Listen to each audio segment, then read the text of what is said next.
حضرت ابراہیم دسوقی علیہ رحمہ آپ فرماتے ہیں الشریعۃ شجر والطریقۃ ثمر، شریعت درخت ہے اور طریقت اس کا پھل ہے۔ بعض نے کہا کہ شریعت منبع ہے اور طریقت دریا ہے۔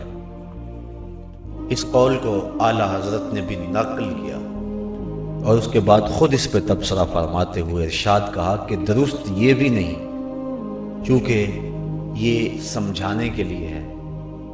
منبع وہ ہوتا ہے جہاں سے پانی پھوٹتا ہے اور چشموں سے منابع سے نکل کر پانی دریا میں آ جاتا ہے، وہ کھیتیوں کو سیراب کرتا ہے، لوگوں کو سیراب کرتا ہے۔ لیکن اگر منبع سے دریا کو کاٹ دیا جائے تو دریا پھر بھی کچھ عرصے کے لیے کام کرتا ہے۔ فرماتے ہیں یہ مثال بھی کامل نہیں ہے، اس لیے کہ جب شریعت سے کٹیں گے تو فوراً ایک قطرہ بھی پانی میسر نہیں ہوگا، طریقت ختم ہو جائے گی اگر شریعت سے ہٹ کر کوئی اور راستہ اختیار کریں گے۔ تو شریعت ہی طریقت ہے۔ سادے لفظوں میں یوں کہہ لیں کہ شریعت سورج ہے اور طریقت اس کی کرنیں، شریعت شہد ہے اور طریقت اس کی مٹھاس ہے، شریعت پھول ہے اور طریقت اس کی خوشبو ہے، شریعت جسم ہے اور طریقت اس کی روح ہے۔ شریعت اور طریقت کا یہ گہرا ربط ہے۔ حضرت حاجی امداد اللہ مہاجر مکی، جو کہ اہل سنت اور دیگر مکاتیب فکر میں برابر معتبر مانے جاتے ہیں، وہ فرماتے ہیں شرح مثنوی میں حضور علیہ السلام کی ایک حدیث کی تائید حاصل کرنے کے بعد کہ شریعت حضور کے اقوال کا نام ہے، طریقت حضور کے افعال کا نام ہے، حقیقت حضور کے احوال کا نام ہے اور معرفت حضور کے رازوں کا نام ہے۔ تو شریعت اور طریقت دو الگ چیزیں نہ ہوئیں، بلکہ شریعت ہی محک و معیار ہے اور وہی منات و معیار ہے، اور بغیر شریعت کے طریقت قبول نہیں ہے۔ علم کی تحریک کے مخالفین صوفیہ طریقت اور شریعت کو الگ الگ خانوں میں بانٹ کر بڑا ظلم کرتے ہیں، اور اس وجہ سے بہت سارے لوگوں کا طریقت سے یقین اٹھ گیا ہے، بلکہ وہ اہل طریقت کو عجیب مخلوق سمجھتے ہیں۔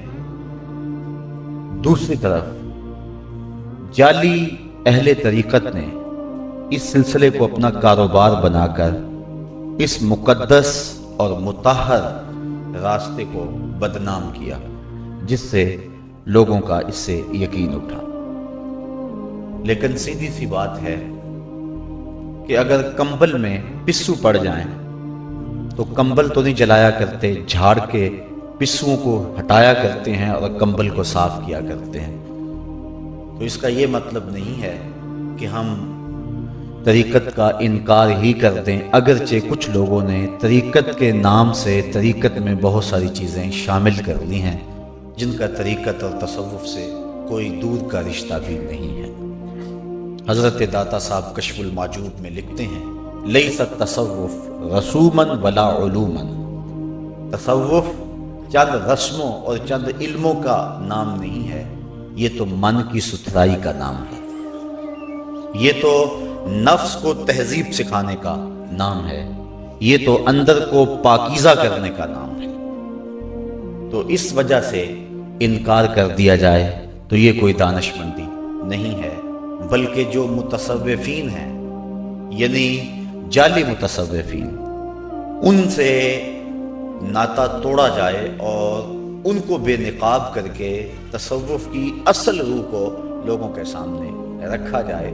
اور میں نے پچھلے ایک درس قرآن میں آپ کے سامنے حدیث جبریل، جس کو حدیث احسان بھی کہتے ہیں، آپ کے سامنے رکھی تھی کہ حضور علیہ السلام سے جب جبریل امین نے کہا کہ احسان کیا ہے، تو فرمایا اپنے رب کی عبادت اس طرح کرے کہ جس طرح تو اسے دیکھ رہا ہے، اور اگر یہ کیفیت پیدا نہیں ہوتی تو کم از کم یہ کیفیت پیدا کر لے کہ وہ تجھے دیکھ رہا ہے۔ اسی کو تصوف کہتے ہیں۔ اسلام کا یہ مرتبہ احسان ہی طریقت کہلاتا ہے، تو اس سے کیسے انکار کیا جا سکتا ہے؟ تو یہ حضور کے افعال کا نام ہے، تو افعال رسول سے ہم کیسے انکار کر سکتے ہیں؟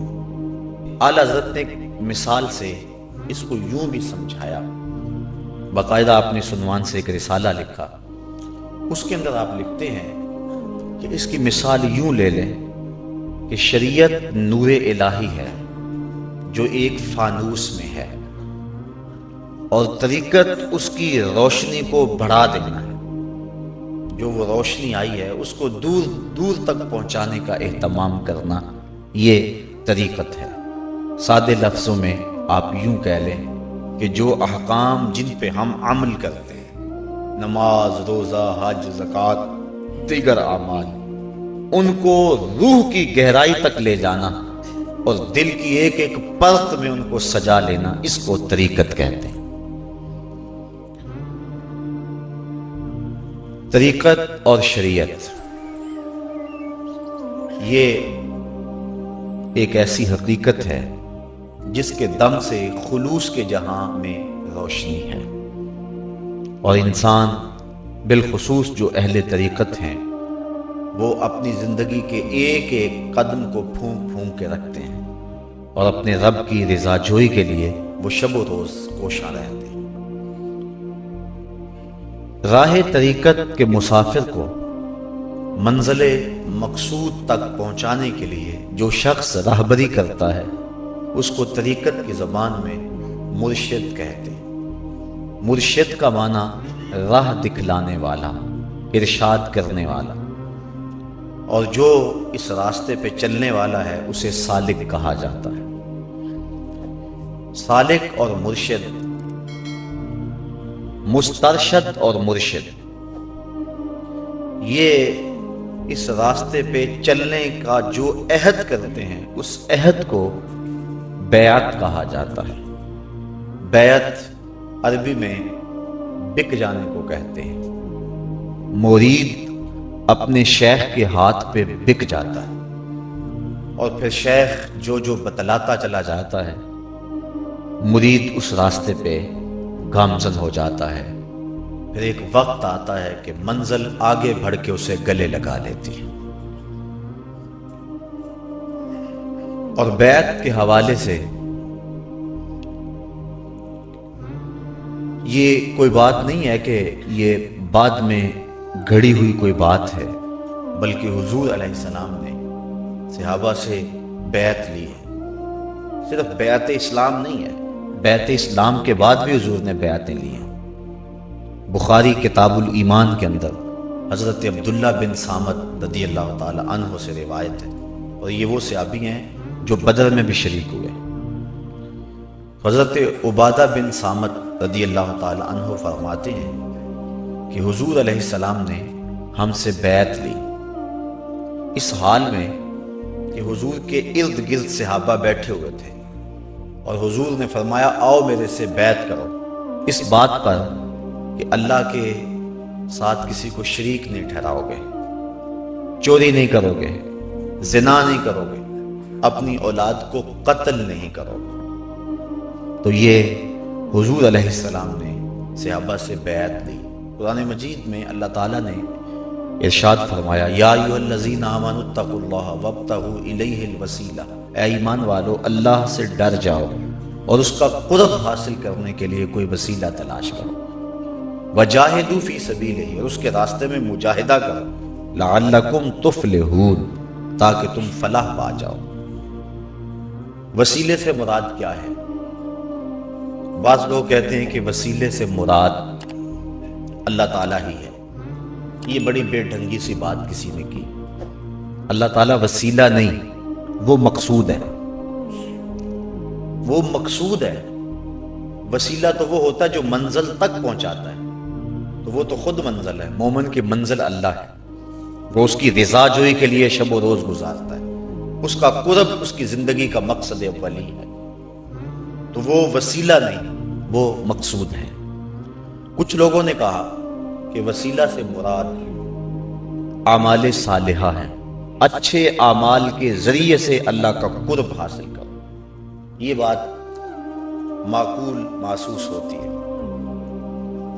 یقیناً اچھے اعمال بھی وسیلہ ہیں، لیکن اس آیت میں جو میں نے آپ کے سامنے تلاوت کی، یہاں ارشاد فرمایا اے ایمان والو اللہ سے ڈر جاؤ، تقوی اختیار کرو اور اس کا قرب حاصل کرنے کے لیے کوئی وسیلہ تلاش کرو۔ تو یہاں اعمال حاصل ہو گئے تھے تقوی میں ہی، کیونکہ تقوی اللہ کی فرما برداری میں زندگی کو گزارنے کا کہا جاتا ہے۔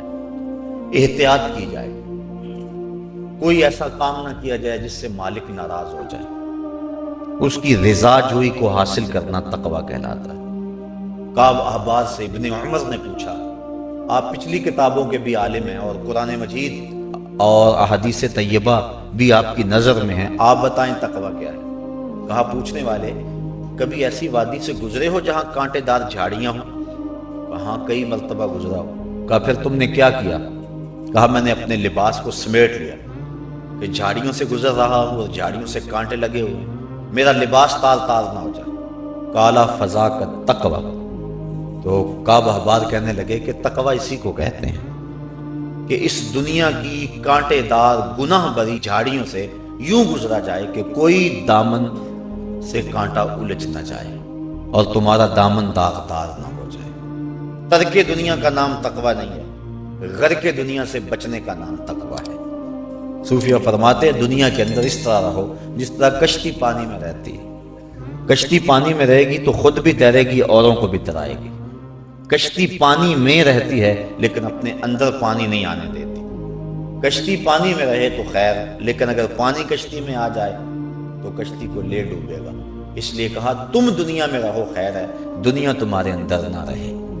اور امام ابو نعیم الاصفہانی حلیہ کے اندر لکھتے ہیں، اور امام اصفہانی کسی معمولی شخص کا نام نہیں ہے، 4 صدی کے مجدد بھی ہیں اور محدث بھی۔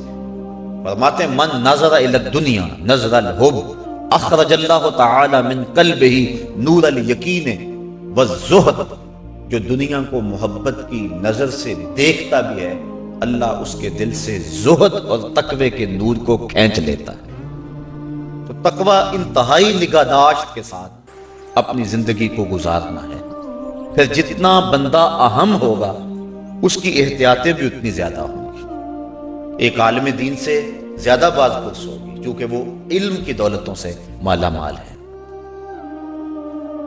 حضرت امام احمد بن حنبل کا دربار لگا ہوا ہے، شاگرد بیٹھے ہوئے ہیں۔ ایک خاتون حاضر ہوئی، کہا حضور میں آپ سے ایک مسئلہ پوچھنا چاہتی ہوں۔ فرمایا پوچھو۔ کہنے لگی رات کو میں اپنے مکان کی چھت پہ بیٹھ کے سوت کاٹتی ہوں، بادشاہ کی سواری کبھی کبھار گزرتی ہے، بادشاہ کی سواری کے آگے آگے خادم سونے کے چراغ لیے، کافوری شمع لیے آگے آگے چلتے ہیں۔ تو جب وہ میرے گھر کے قریب سے گزرتے ہیں تو روشنی بڑھ جاتی ہے، تو اس بڑھی ہوئی روشنی میں سوت کچھ زیادہ کاٹ لیتی ہوں۔ مجھے یہ بتائیں کہ اس روشنی میں میرے لیے سوت کاٹنا جائز بھی ہے کہ نہیں؟ حضرت امام احمد بن حنبل فرمانے لگے خاتون پہلے اپنا تعارف کرواؤ، تم کون ہو؟ وہ خاتون کہنے لگی سائل کی ذات نہیں پوچھی جاتی، آپ مجھے مسئلہ بتا دیں۔ امام احمد بن حنبل فرمانے لگے بعض اوقات کسی شخص سے مسئلے کی نوعیت بدل جاتی ہے، مجھے بتانا ہوگا تم کون ہو، پھر میں مسئلہ بتاؤں۔ تو اس خاتون نے کہا میں حضرت بشر حافی کی ہمشیرہ ہوں۔ تو امام احمد بن حنبل نے فرمایا خاتون تیرے لیے اس روشنی میں سود کاٹنا جائز نہیں ہے، یاری تیری سونا پر ازمیشاں تیریاں اگ، سونا پرکھیا جامدا ہے نال اگاں دے لگ۔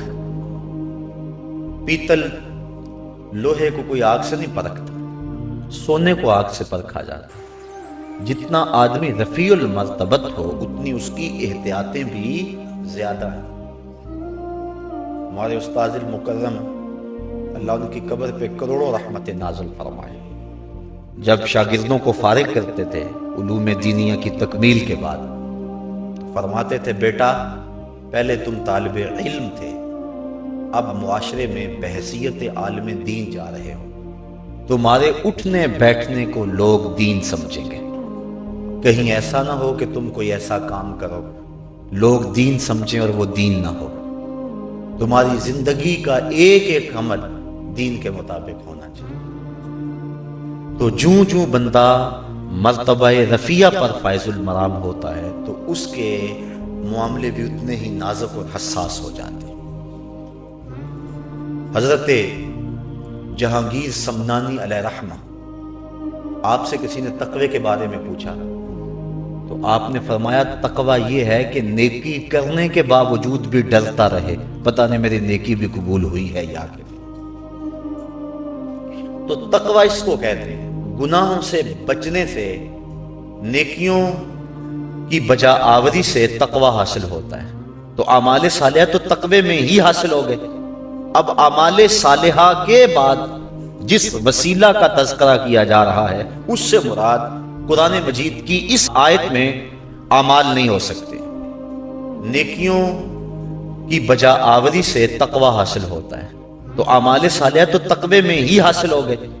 اب اعمال صالحہ کے بعد جس وسیلہ کا تذکرہ کیا جا رہا ہے اس سے مراد قرآن مجید کی اس آیت میں اعمال نہیں ہو سکتے، اس لیے وسیلے سے مراد اعمال اگر کسی نے کہا وہ درست ہے، لیکن اس آیت میں جو میں نے آپ کے سامنے تلاوت کرنے کا شرف حاصل کیا ہے اس میں وسیلہ کچھ اور ہے۔ اب اس کے بارے میں مفسرین نے لکھا، لیکن میں حضرت شاہ ولی اللہ محدث دہلوی علیہ رحمہ آپ کا قول اس لیے اس معاملے میں رکھنا چاہوں گا کہ بر صغیر پاک و ہند میں تمام مکاتیب فکر کے ہاں شاہ ولی اللہ محدث دہلوی کی ذات معتبر ہے۔ آپ فرماتے ہیں یہاں وسیلے سے مراد بیعت مرشد ہے کہ شیخ کامل سے آپ وابستگی حاصل کریں تاکہ وہ تمہاری تہذیب کرے، اور یہ نہیں کہ شیخ کامل سے وابستگی اختیار کرنے کے بعد خاموش ہو کے بیٹھ جاؤ، شیخ ہے میں نے بیعت کر لی اور مرید کے میں نے بیعت ہو گیا بس کام ختم نہیں۔ وجاہدوا فی سبیلہ، کام تو اب شروع ہوا ہے، مجاہدے تو اب شروع ہوئے، راتوں کی نیندیں تو اب اچاٹ ہوئی۔ لوگ کہتے ہیں پیر وہ ہوتا ہے جو پیڑ ختم کرے، ایک معنی میں یہ بات درست ہے، لیکن میں کہتا ہوں کہ ہمارے پیر نے تو میں پیڑ لگا دی ہوئی ہے، نہ دن کو چین، نہ رات کو آرام، نہ دوپہر کو سکون۔ اقبال کہتا ہے تو نے پوچھی ہے امامت کی حقیقت مجھ سے، حق تجھے میری طرح صاحب اسرار کرے، ہے وہی تیرے زمانے کا امام برحق جو تجھے حاضر و موجود سے بیزار کرے، دے کے احساس زیاں تیرا لہو گرما دے، فقر کی سان چڑھا کے تجھے تلوار کرے، موت کے آئینے میں دکھلا کے رخ دوست تیرے لیے زندگی اور بھی دشوار کرے۔ ایک شخص حضور کی خدمت میں حاضر ہوا اور عرض کی انی احبو کا، حضور میں آپ سے پیار کرتا ہوں۔ امام طبرانی نے اپنی موجم میں اس روایت کو نقل کیا، آقا کریم نے فرمایا سوچ کے بولو کیا کہہ رہے ہو، کہا انی احبو کا، میں آپ سے پیار کرتا ہوں۔ فرمایا پھر سوچ لو۔ اس نے پھر عرض کی حضور میں آپ سے پیار کرتا ہوں۔ قالا فاستعد للفاقہ، کہا اچھا مجھ سے پیار کرتے ہو پھر دکھوں کے لیے تیار ہو جا، جو سیس تلی پہ دھر نہ سکے وہ پریم نگر میں آئے کیوں، یہاں تو گھر بھی لٹتے ہیں، یہاں تو مشق ستم بنایا جاتا ہے، یہاں تو کمر پہ کوڑے برستے ہیں، اس راستے کے اندر لوگ مسلوب بھی ہوتے ہیں اور حوالہ زنداں بھی، یہاں تو دکھوں اور مصیبتوں سے پالا بھی پڑتا ہے، اور ادھر یہ بھی حکم ہوتا ہے خبر زبان سے سیدھی کر دی، زخم پہ زخم کھا کے جی، خون جگر کے گھونٹ پی، آہ نہ کر لبوں کو سی، یہ عشق ہے دل لگی نہیں، یہ محبت ہے، یہاں ضبط کرنا پڑے گا، یہاں سانس بھی روکنی پڑے گی، یہاں شکوہ بھی نہیں کر سکتے ہو۔ تو بیعت کے بعد دوسری بات وجاہدوا فی سبیلہ، اب مجاہدہ، اب بیعت بھی دو طرح کی ہوتی ہے، ایک بیعت برکت اور ایک بیعت ارادت۔ بیعت برکت وہ ہوتی ہے کہ کسی شخص کے ہاتھ میں ہاتھ دے کے بیعت کر لی جائے تاکہ اس سے انتصاب پیدا ہو جائے۔ آج کل عموماً بیعت اسی قسم کی ہے کہ شیخ سے ربط قائم ہوا اور اس کی نسبت لے لی، اور باقی زندگی میں نیکی بھی ہے، برائیاں بھی ہیں، اپنی مرضی بھی چلتی ہے، کبھی کبھار شیخ کی کوئی بات بھی مان لی، اکثر تعلیمات نظر اندازی ہوتی ہیں۔ تو عموماً آج کل بیعت جو ہے وہ بیعت برکت ہے۔ دوسری ہے بیعت ارادت، اور وہ یہ ہے کہ شیخ کے ہاتھ میں ہاتھ دے دیں، پھر اس کے بعد اپنا آپ ختم کر دیں۔ تیرے ہندیاں سندیاں محبوبہ میں کافر ہواں جے میں ہواں، پھر اپنی وجود کو بھی، اپنی ہستی کو بھی ختم کر دیں۔ بلکہ بزرگ فرماتے ہیں کہ شیخ کے حضور اور اس کے ہاتھوں میں اس طرح مرید ہو جائے جس طرح غسال کے ہاتھوں کے اندر میت ہوتی ہے، وہ جدھر مرضی رخ پلٹتا ہے اس کو غسل دیتا ہے۔ میت کو کوئی اختیار نہیں ہوتا کہ آگے سے کہے کہ نہیں پہلے یہ ہاتھ دو پھر یہ ہاتھ دو۔ یہ غسال کی مرضی ہوتی ہے کہ پہلے کدھر سے شروع کرنا ہے اور کہاں دھونا ہے، پانی کتنا گرم ڈالنا ہے، کتنا ٹھنڈا ڈالنا ہے، کتنا ملنا ہے، کتنا نہیں ملنا۔ تو اس طرح جو بیعت ارادت کے اندر مرید ہوتا ہے، المرید لا یرید، اس کی حالت یہ ہوتی ہے وہ کچھ بھی نہیں مانگتا، اس کی نظر صرف شیخ کی طرف ہوتی ہے، وہ شیخ کی رضا میں گم ہو جاتا ہے، اور شیخ نبی کی رضا میں گم ہوا ہوتا ہے۔ لہذا شیخ اپنا رنگ چاڑتا ہے، تو جب شیخ کا رنگ چڑھتا ہے تو وہ سنت کا رنگ ہوتا ہے، تو پھر وہ اپنی زندگی سے اپنی مرضی سے جو ہے وہ کچھ بھی نہیں کرتا۔ تو یہ دوسری صورت ہے بیعت ارادت کی۔ اس بیعت کے اندر بندہ مرتبہ کمال پہ پہنچتا ہے، اور شیخ کے بتائے ہوئے اسباق اور اس کے طریقے اس پہ عمل کر کے اس کے نفس کی تسکین ہوتی ہے۔ اگر کوئی شخص صحیح العقیدہ ہے اور بیعت نہیں کرتا تو کیا اس کی نجات ہوگی یا نہیں؟ مسئلہ یہ ہے کہ مطلق ایمان سے اس کی نجات ہو جائے گی، لیکن بیعت کا مقصد یہ ہے کہ دنیا کے اندر جو اس کے علائق نفس ہیں اور اس کی خرابیاں ہیں، شیخ کی صحبت میں وہ دور ہوتی ہیں۔ دوسرا، عبادت کا صحیح پھل اور صحیح لذت اس کو حاصل ہوتے ہیں۔ جو کھجور خود بخود اگتی ہے، اس کے اوپر پتے تو لگتے ہیں سبز، لیکن پھل نہیں لگتا۔ پھل اس کھجور کو لگتا ہے جس کو مالی لگاتا ہے، پھر مناسب وقت میں گوڈی بھی دیتا ہے، پانی بھی دیتا ہے، اور اس کی جو ضرورت ہے وہ اس کو باہم پہنچاتا ہے، اس کے اوپر پھر پھل آتا ہے۔ جو خود رو درخت ہے وہ پھلدار نہیں ہوتا ہے۔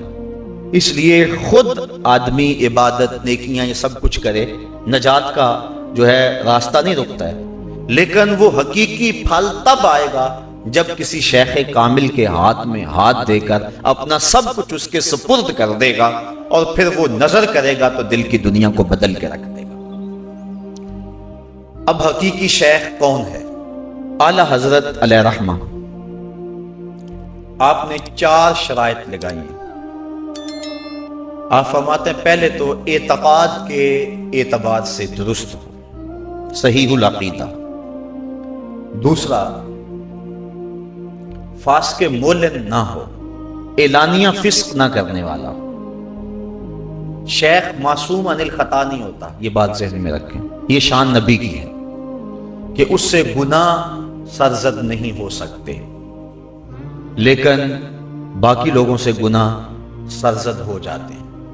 لیکن گناہ اگر کبھی سرزد ہو جائے تو فوراً توبہ کے پانی سے اپنے دل کی تختی کو صاف کرے، عادی گناہگار نہ ہو، فاسق مولن اعلانیہ فسق کرنے والا نہ ہو، کیونکہ مرید نے شیخ کی اتباع میں زندگی گزارنی ہوتی ہے۔ حضرت شیخ مجدد علیہ رحمہ فرماتے ہیں مرید فقہ شیخ کے عمل سے سیکھے، تو اگر وہ فاسق مولن ہوگا تو مرید وہ سیکھ جائے گا، لہذا اعلانیہ فسق اس کے اندر نہ ہو۔ اور تیسری خوبی یہ ہے کہ وہ جاہل نہ ہو، عالم ہو۔ اور عالم کی تشریح یہ کی ہے کہ بقدر ضرورت مسائل شریعہ کو عربی کتب سے نکال کر کے اس کو پڑھنے کی اور اس کو سمجھنے کی استطاعت رکھتا ہو۔ بعض اوقات اردو کتب سے بھی بات نہیں چلتی۔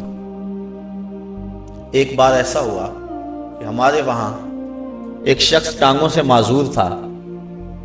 اس وقت کے ایک بڑے معتبر شخص سے، جو کہ پورا عالم نہیں تھا، اس سے لوگ مسئلہ پوچھنے گئے۔ اس نے کہا کہ اس معذور کے پیچھے نماز نہیں ہوتی، اور اس نے کتابیں نکالی، بہار شریعت اور دیگر، دیکھو لکھا ہے کہ معذور کے پیچھے جو ہے وہ نماز نہیں ہوتی۔ وہ مجھے پوچھنے آئے، میں نے کہا کہ نہیں ہو جاتی ہے۔ وہ کہنے لگے کہ اس نے کتاب دکھائی ہے۔ میں نے کہا عجیب بات، یہ کیسے ہو سکتا ہے؟ وہ جا کے اس سے کتاب لے آئے، اور وہ بڑا خوش تھا کہ انہوں نے غلط کہہ دیا اور میں سچ بتا رہا ہوں اور لکھا ہوا ہے۔ تو میں نے جب دیکھا تو میں نے کہا کہ ہاں وہ بھی اپنے اعتبار سے صحیح کہتا ہے جو اس نے پڑھا ہے۔ اصل جب فقہ میں کسی کو معذور لکھا گیا ہو تو اس معذور سے مراد اپاہج نہیں ہوتا، اس معذور سے مراد وہ ہوتا ہے جس کو سلسلے ری یا سلسلے بول کی بیماری ہو، یعنی جس کا وضو نہ ٹھہر سکتا ہو کہ وہ 2 رکعت بھی پڑھ سکے۔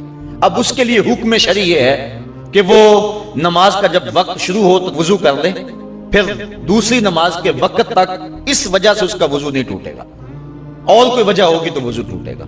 تو اب وہ طہارت میں تو ہے لیکن اس کی طہارت کامل نہیں ہے، تو نمازیوں کی طہارت کامل ہے جو پیچھے ہے، تو اس ناقص طہارت والے کے پیچھے کامل طہارت والوں کی نماز نہیں ہوگی، تو اس شخص کو شریعت میں معذور کہتے ہیں۔ تو اس نے اپاہج کو معذور سمجھ لیا، تو اس لیے اعلیٰ حضرت فرماتے ہیں کہ وہ عربی کتب سے استفادہ کرنے کی صلاحیت رکھتا ہو اور مسائل شریعہ کو وہ دیکھ سکتا ہو۔ اور چوتھی شرط یہ ہے کہ اس کا سلسلہ طریقت بغیر کسی انقطاع کے جناب رسالت مآب صلی اللہ علیہ وسلم تک پہنچتا،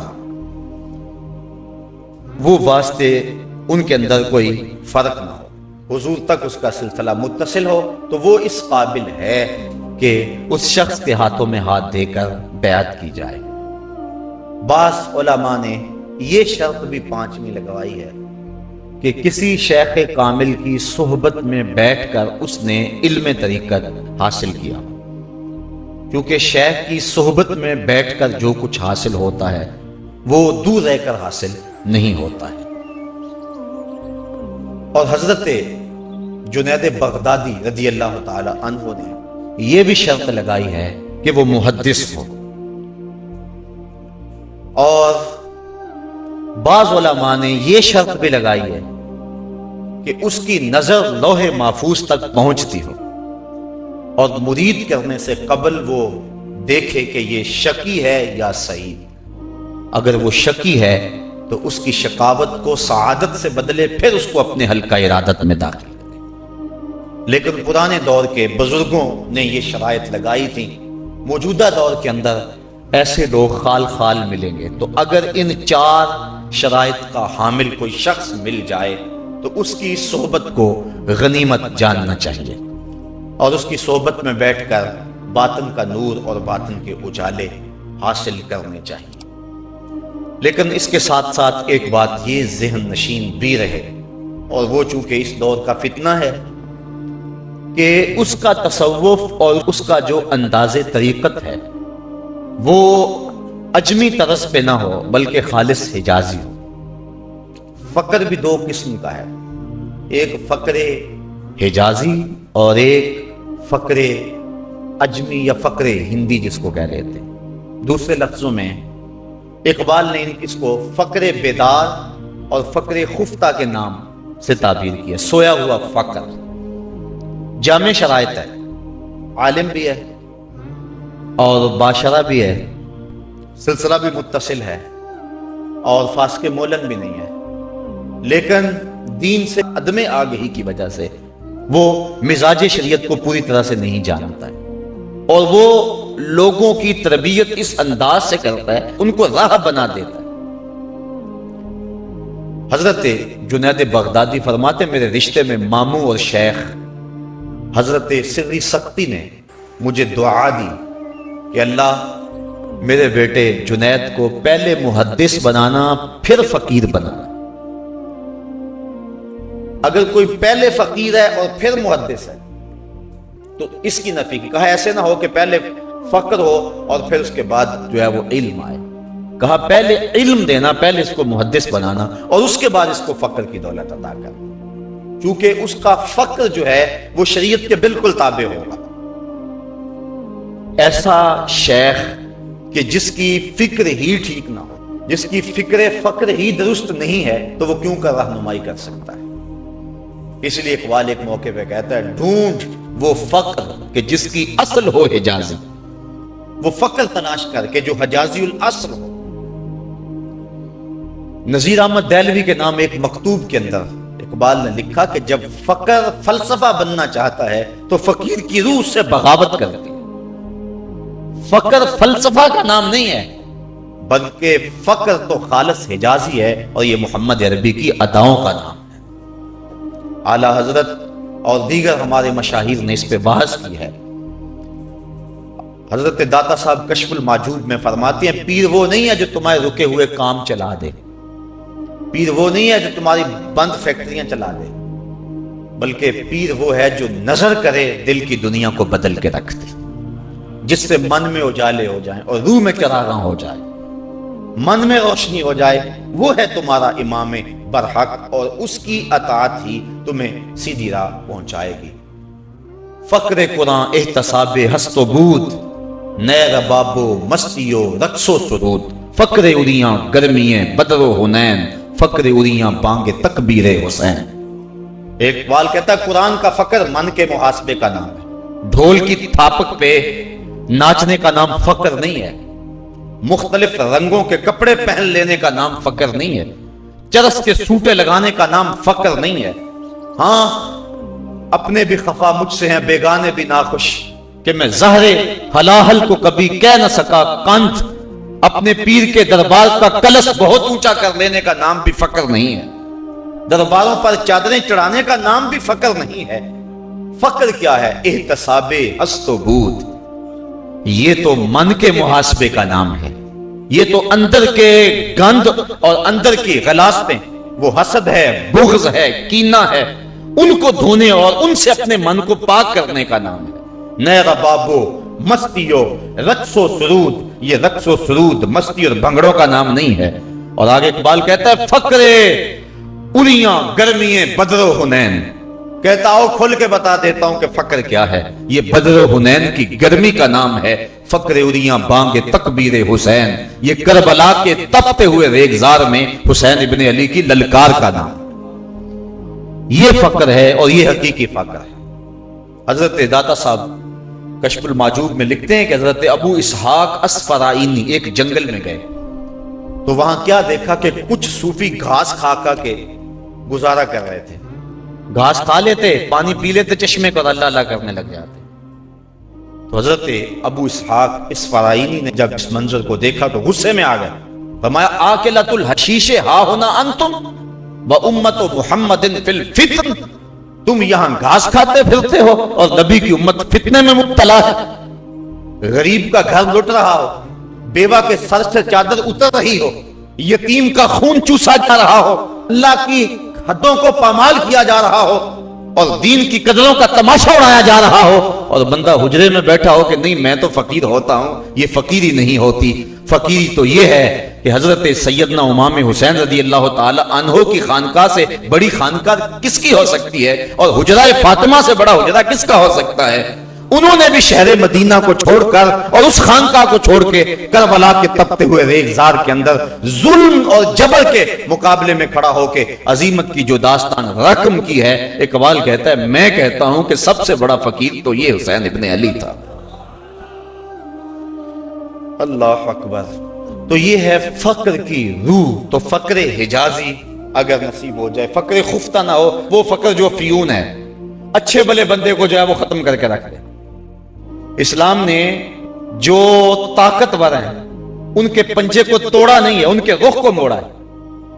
ایک پہلوان ہے، وہ تمہارے ساتھ آ جاتا ہے، وہ رکن بن جاتا ہے تمہاری طریقت کا، تو تم اس کو تسبیح دے کے پکڑا دیتے اور کہتے گھر سے باہر ہی نہیں نکلنا، تو یہ اس سے زیادتی ہے۔ اسلام نے صلاحیتوں کو توڑا نہیں ہے، ان کے رخ کو موڑا ہے۔ وہ پہلوان اور وہ بدمعاش اور وہ برا شخص جو کل اپنے نفس کے لیے لڑتا تھا، اس کی تلوار نہ چھینو، کہا یہ تلوار اب اسلام کی سربلندی کے لیے اٹھی رہے۔ وہ خالد بن ولید جو کفر کے لیے لڑتے تھے، جب اسلام میں آئے تو پھر ان کو سیف اللہ قرار دیا گیا کہ نہ دیا گیا۔ وہ حمزہ جب اسلام کے دامن میں داخل ہوئے تو حضور نے حوصلہ افزائی فرمائی کہ حمزہ تو اسد اللہ و اسد رسول ہی، حمزہ اللہ کا بھی شیر ہے، اس کے رسول کا بھی شیر۔ تو کسی کی صلاحیتوں کو توڑو نہ، اس کے رخ کو موڑو۔ تو یہ ہے فقر اور یہ ہے تصوف، اور یہ نہیں ہے کہ کسی شخص کو توڑ موڑ کے جو ہے وہ کسی حجرے میں بٹھا دو اور کہو کہ یہ بڑا شریف ہو گیا، یہ بات نہیں ہے۔ اس کی صلاحیتوں کا رخ موڑو۔ اور ہمارے فقراء نے، ہمارے صوفیاء نے وہ منظم اور متحرک تحریکیں تھیں کہ ایک ایک شخص نے 90 لاکھ کافروں کو کلمہ توحید پڑھایا۔ یہ تصوف جو ہے یہ ایک جیتا جاگتا ہوا اور متحرک ایک تحریک کا نام ہے۔ یہ نہیں ہے کہ تصوف کے اندر آ کر بالکل جو ہے وہ بندہ بے بس ہو جائے۔ تو اسلام کے اندر طریقت، شریعت اور بیعت کا جو تصور ہے، یہ اسلام کے فروغ کے لیے تگ و تاز اور جد و جہد کرنے کا نام ہے۔ اس عنوان سے تو بہت کچھ کہا جا سکتا تھا، لیکن بہرحال وقت کی نزاکتیں مجھے ملحوظ ہیں۔ اللہ مجھے آپ کو اپنی رحمتوں اور کرم نوازیوں کا حصار عطا فرمائے۔ این عشق دی رانا ٹری یارا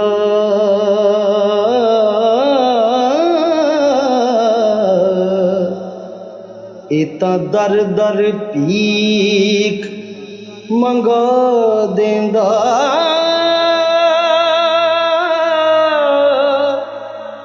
ضربوں پوشاکاں لوہا کے تے